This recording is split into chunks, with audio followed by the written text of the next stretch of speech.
Hi everyone, and welcome to today's video. I'm thrilled to share with you my picks for the 10 most beautifully written books of all time. These are the novels that stand out for their exquisite prose, evocative language, and ability to transport you into vividly realized worlds. Let's explore each one in more depth. First on the list is The Waves by Virginia Woolf. Published in 1931, this experimental novel weaves together the inner monologues of 6 characters from childhood to old age. Woolf's writing is pure poetry, full of shimmering images and musical rhythms that ebb and flow like the sea.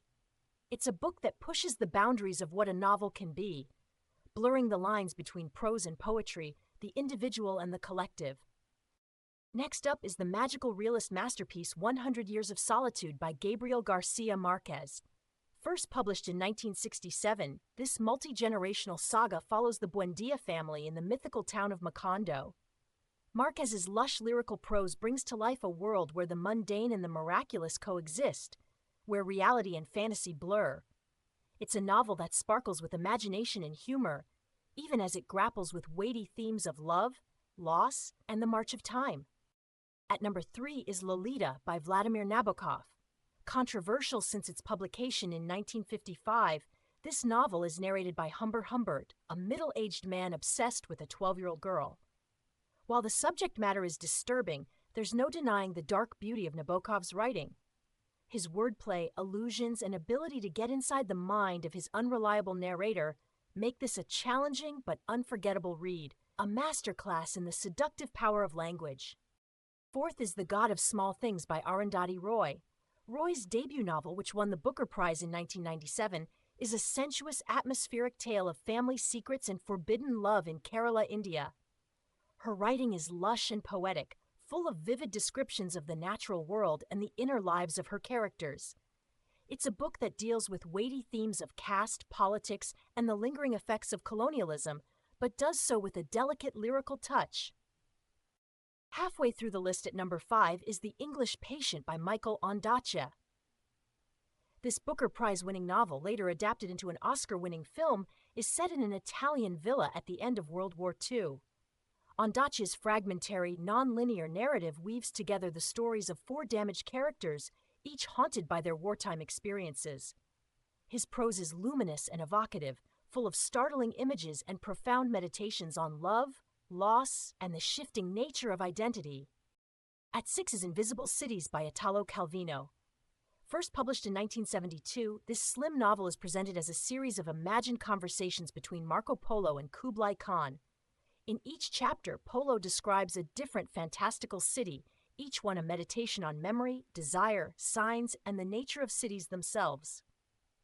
Calvino's crystalline prose conjures up unforgettable images, making this a book that's both intellectually stimulating and a pure delight to read. Number 7 is Austerlitz by W.G. Sebald. Published just months before Sebald's untimely death in 2001, this novel blends fiction, history, and memoir in the story of Jacques Austerlitz, a man searching for his lost origins.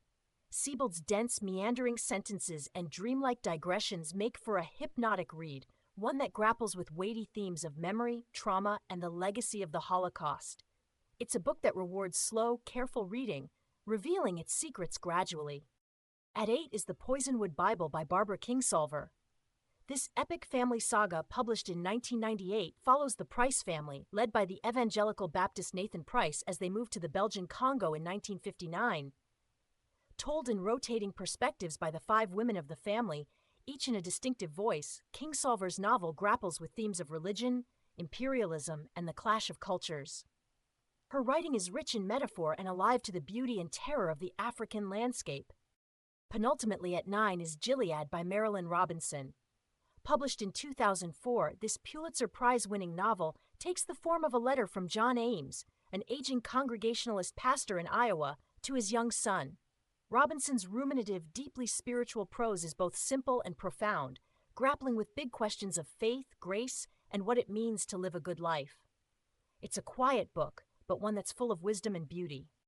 Finally, at number 10 is Call Me By Your Name by André Aciman. This 2007 novel, which inspired a hugely successful film adaptation, is a tale of first love and obsession set in the Italian Riviera in the 1980s.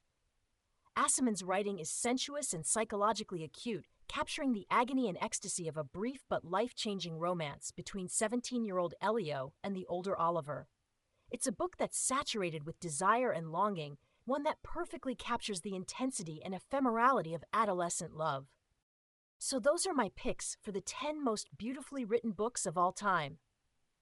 Each of these novels is a masterclass in the art of prose, showcasing the power of language to move, inspire, and transform us. I hope this has inspired you to pick up one of these incredible books and lose yourself in the beauty of their words. I'd love to hear your thoughts and suggestions in the comments below. Thanks for watching and happy reading!